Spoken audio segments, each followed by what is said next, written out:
All right, Mathlete, so I drew the rules up here just so you remember. And if you don't have those in your notes, get them in your notes. Remember that the rules for sine are different than the rules for cosine, so make sure you have the rules for sine as well for number 5, for example. All right, and so here we're trying to take the higher order derivative, the 81st derivative, in fact, of this function here, right? Of this function that has a cosine in it. So remember, constant multiple rule says that we can just take this constant and tag it along with whatever the derivative of the cosine of x part of it is, right?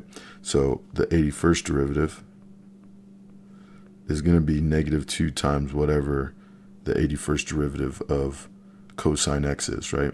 And the way we do the 81st derivative of cosine x is we take the order of the derivative, in this case 81, right?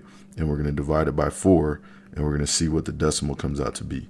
So that's what I'm going to do. So I'm going to take 81 divided by 4, and it comes out to, and remember the way I think of this as doesn't matter, point, whatever, right? And so in this case, doesn't matter is 20, 4 goes into 81, 20 point, and then here's the part that we're really concerned about. So it's 20.25.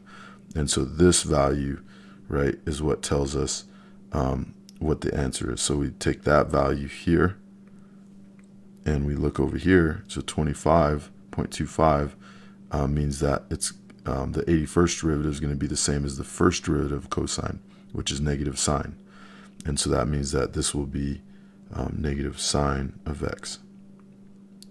Okay, and then so we just we have a negative there, so that'll just mean that the 81st derivative is going to be +2 sine x.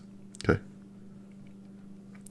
All right, so that's all there is to it. So take the order of the derivative, divide by 4, look at the decimal, and whatever the decimal is will get you somewhere on this chart, and will indicate which of these answers you should have.